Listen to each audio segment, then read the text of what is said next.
Happy New Year's, Pegwarmers!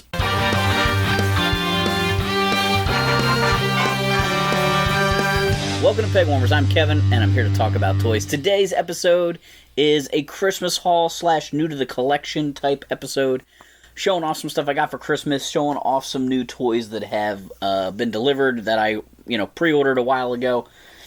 Just kind of checking out some things. So it'll be, some unboxing, some brief thoughts on some items. Maybe this will give you a better sense of who I am beyond the toy collecting, because you'll see some of my other Christmas presents that aren't necessarily toy-related. First up's an odd one. I got a singing pickle from my nieces.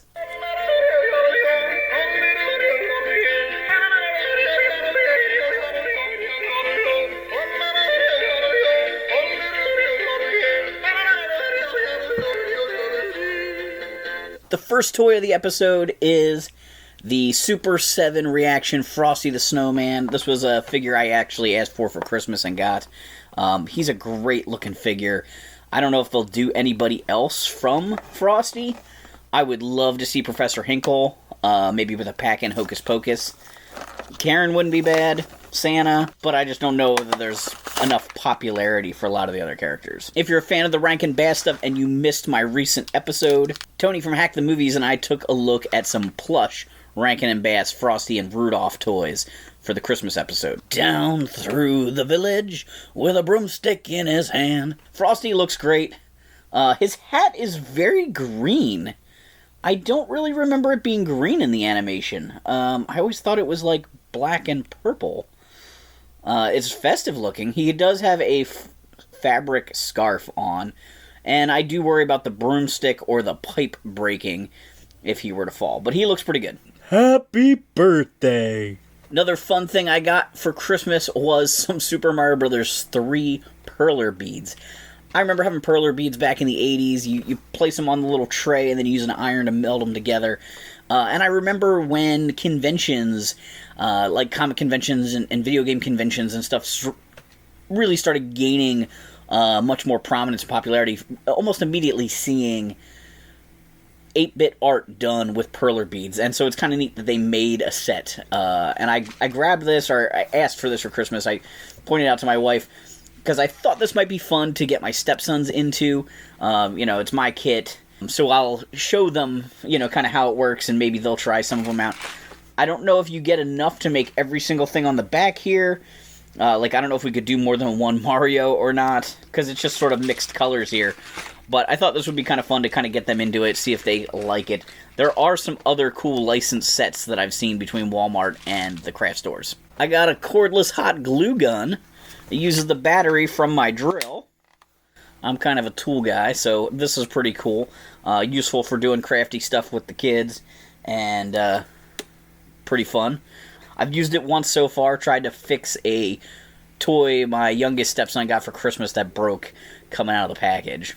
Every year we get together with my sister's family, we have a tradition of playing this Sarand rap ball game. I don't know if you guys have ever heard of this, but you take, coins and gift cards and little tchotchkes, and you make a ball by slowly wrapping them in tinfoil, and you keep inserting new things, and the ball goes around the table, and somebody next to the person with the ball has a dice, and if they can roll a 1, the person has to stop trying to unwrap it. Or if you get a prize out of it, you have to stop, and it moves to the next person. But a couple little fun things I got was a miniature Funko Pop of Donald Duck, and this crazy little vampire demon guy out of a Kinder Egg. I got a copy of Space Marine Adventures Tyranid Attack. Again, something I let my wife know I was interested in. If you've watched this channel before, you probably know I'm into Warhammer 40k. I don't play a whole lot, but I do like painting the miniatures. And some of these box games I think might be a fun way to get my stepsons into gaming. They're still a little bit young, but they're getting there. They're getting close to that age where, especially with these box games, we could start, playing on a small scale and see if they're into it at all.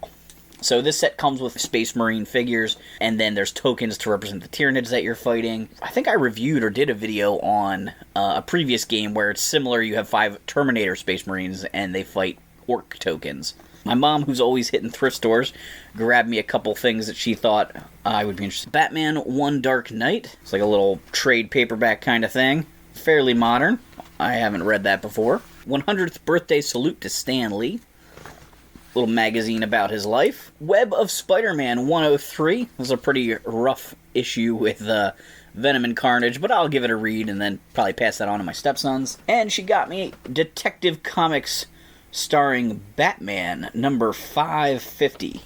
Again, not the best shape, but this one is written by Doug Mensch, and I do collect Doug Mensch Batman stuff, so this one can go into the collection. Oh my gosh. This ad. Where'd it go? I swear I saw an ad for Bonkers. Do you guys remember Bonkers? There it is. Bonkers. It was like chewing gum or candy, and the people would always get like a giant fruit would fall on them in the commercials, and I remember there being these comic book ads. It's just so classic. My husband is about to eat a new candy. New super fruity Bonkers. My son thought Bonkers was gum. He knows it's candy now. My sister's family got me a copy of Weezer's Blue album. Exclusive limited edition blue and white marbled version. But my name is Jonas, no one else.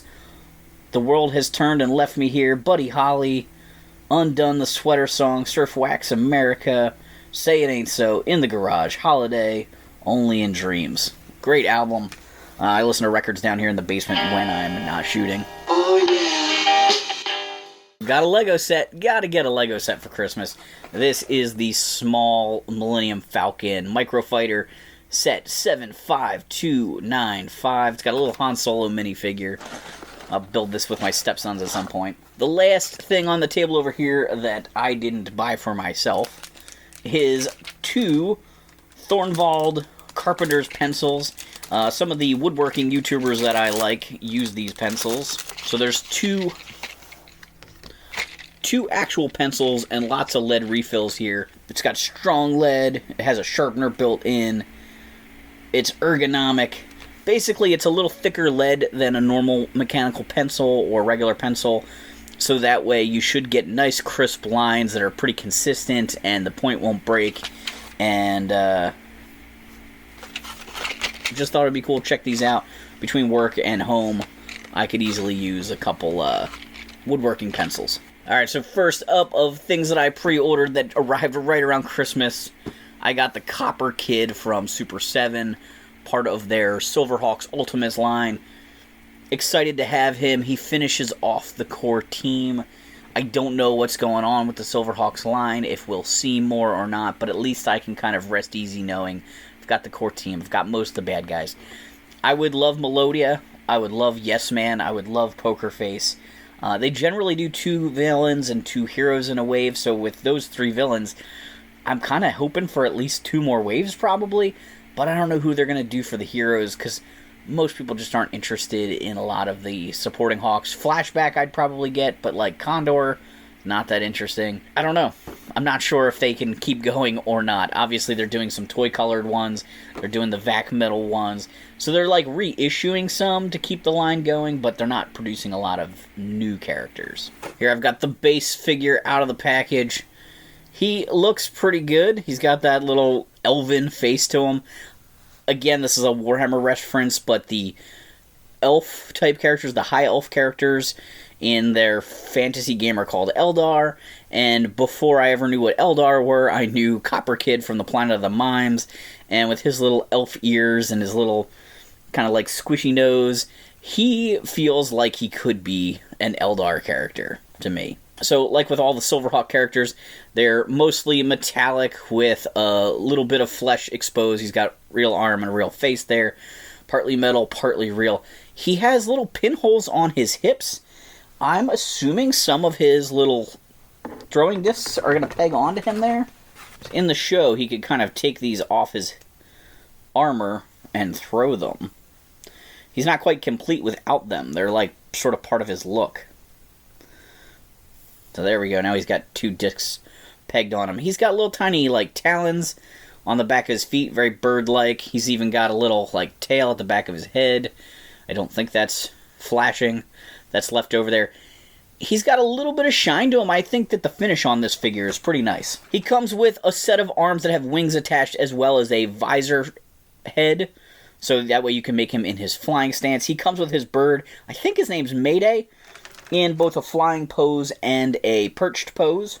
He's got several hands. He's got some laser beams that can be attached to his shoulder, and he also comes with a whistling head. I didn't realize what facial expression it was when it was in the box, but now it makes sense. Copper Kid doesn't speak. He talks in whistles, and this face allows him to look like he's talking. So that's kind of cool. So some of his discs have tabs, so you can attach them to him, and other ones are just flat so they can look like his little throwing weapon version. Some are for display, and some are for, like, use. Copper Kid is part of Wave 5 of the Silverhawks line. The other item in that wave is his racer, a vehicle for him that was never produced in the original toy line. I did pass on it. I don't see myself displaying him on that because I would be displaying him with the whole team. Some people hope they'll make the Silver Mirage someday, their ship. I really highly doubt they'll make the ship. But I just kind of know that these Hawks are either going to all be standing on a shelf or they'll be hung from the ceiling at some point in their flying poses. So I'm never going to probably put him with the racer and have him be away from the team. I have the vehicle for Mandora, and I think that's a great set. But Copper Kid, I didn't need the vehicle. Next up, I've got 2 G.I. Joe figures that came in from G.I. Joe Classifieds. I've got Storm Shadow, based on his version 2 look, and Alpine. So Storm Shadow is a pretty classified version of this look for the character. And by that I mean they've changed some things from the original figure. This is not like a retro card version, but it's not too far off either.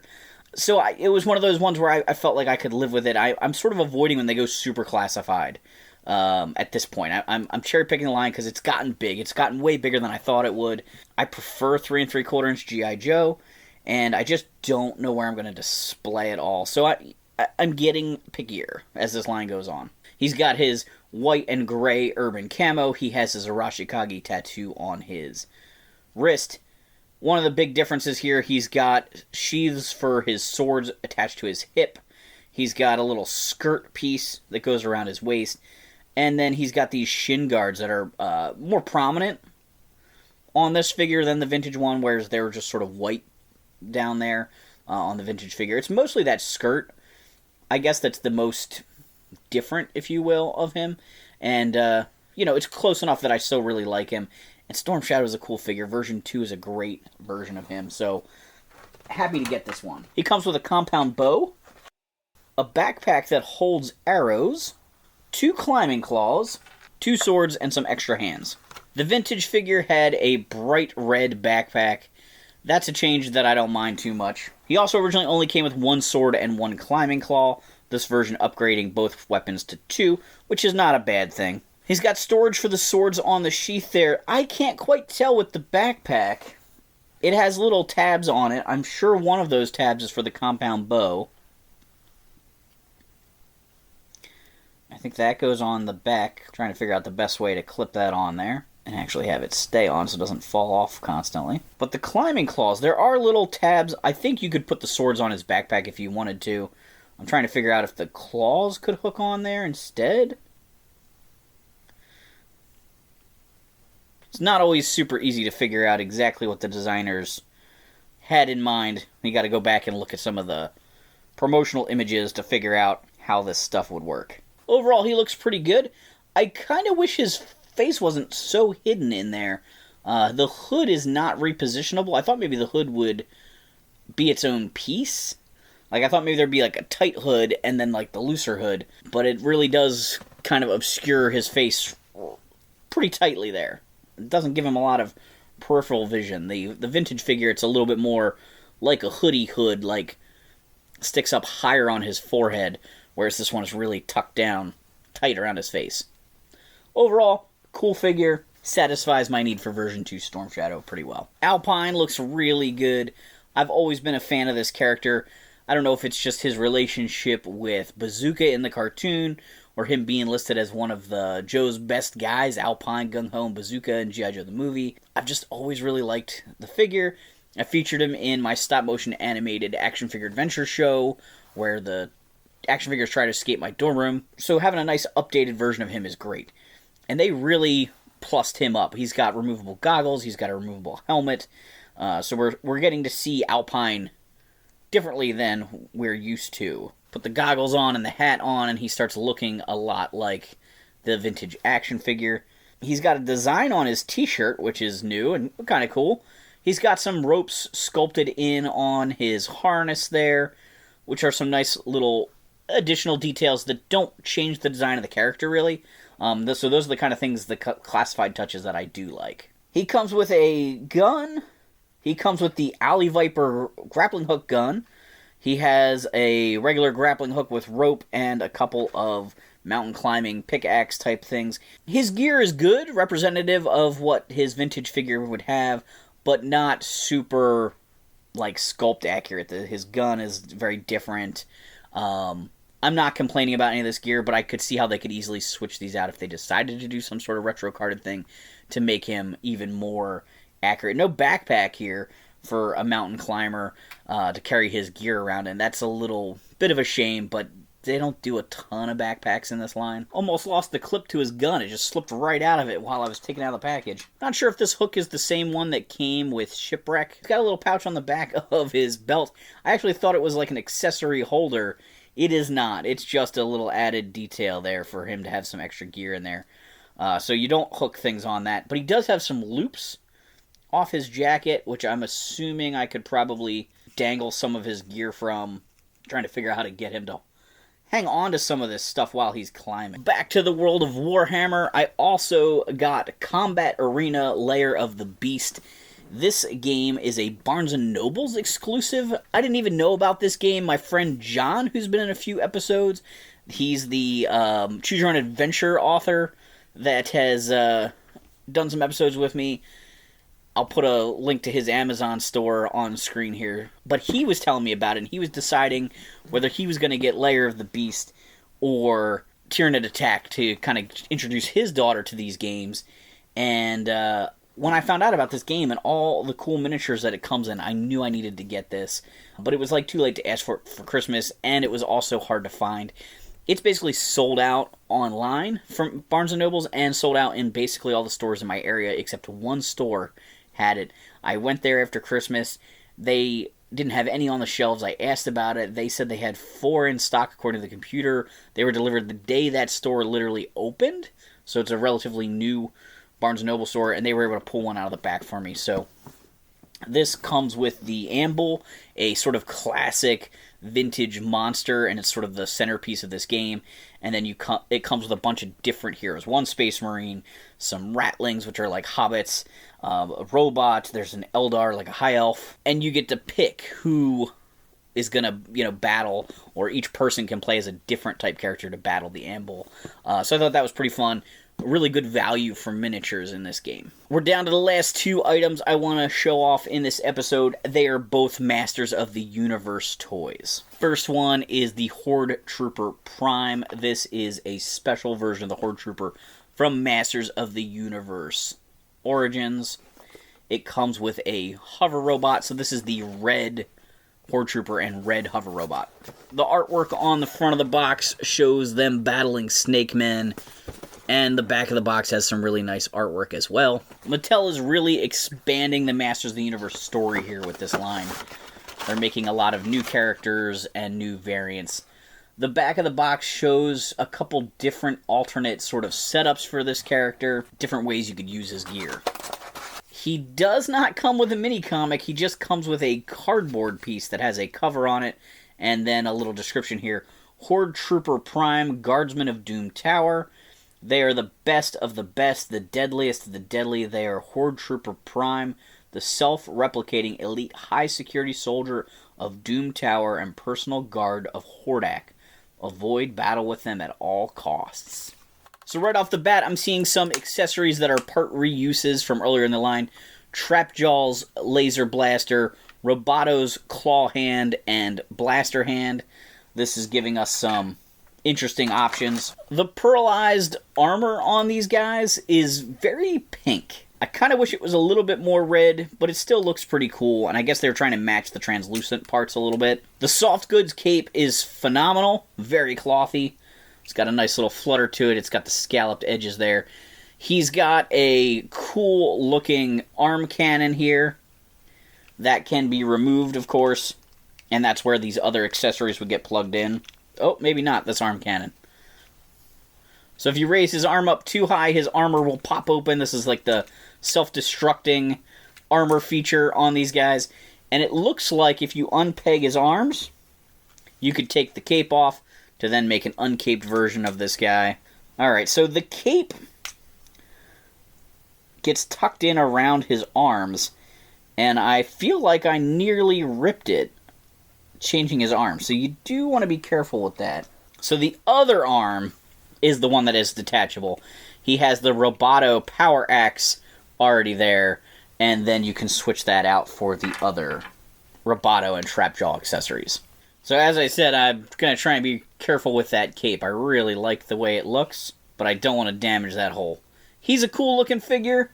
We also get a hover robot. It is very possible this hover robot is exactly the Motu Classics hover robot. It feels like it's about the right size for that. I didn't compare it, but the hover robots were a cool little 3-pack actually in Motu Classics, and that's what I think this is, but issued in that pinkish red color.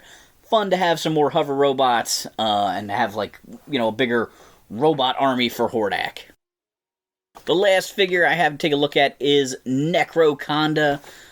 I think my favorite of the new Snake Men. I have bought a lot of the Snake Men stuff, but haven't quite gotten everything. This was one of the cooler new characters in my opinion. You can see he's battling He-Man on the back of the package there. He's an interesting mix of parts, mostly black and glow-in-the-dark. I believe it's glow-in-the-dark plastic here. He's got this skull snake armor piece here, which I think is maybe reused from somebody else. He's got what looks like Skeletor's waist piece, maybe even all of Skeletor's legs from the sort of 2000X look. He's got snake armor He-Man's arm gauntlet with the little pincher piece there. He's got a cloth good hood and cape that sticks out the bottom there. Just a neat looking style to him. And you can take his legs off and connect a snake tail to him to have him have a more snake form. I guess I could bring this waist piece over. It's a struggle to try and put it on with the skirt piece, so I guess that's not designed for him to wear if he has the snake tail form. But it's just a really cool sort of spectral character. He comes with several other accessories. He's got a real wicked looking sword. He's got a 2000X style Tila sword, as well as a nasty little knife that maybe came with the Lady Hiss girl, or whatever her name was, the snake woman. Like Horde Trooper Prime, Necroconda has just a little cardboard piece here. Reanimated Snake Men soldier. The Snake Men leave nothing to waste. Every Snake Man soldier sheds its skin prior to serving in King Hiss's army. The slithering sorceress then reanimates their skins to create undead Necroconda, the wriggling wraiths that haunt heroes with their life-draining fangs. So in the comments down below, let me know what your favorite thing I got for Christmas from somebody else or for myself. I hope you guys have enjoyed this episode. I hope you guys have a great new year. How many people are staying up to watch the ball drop? Leave me some love in the comments down below. Hit the like button. Consider joining us on Patreon. Thanks for hanging on the peg with me.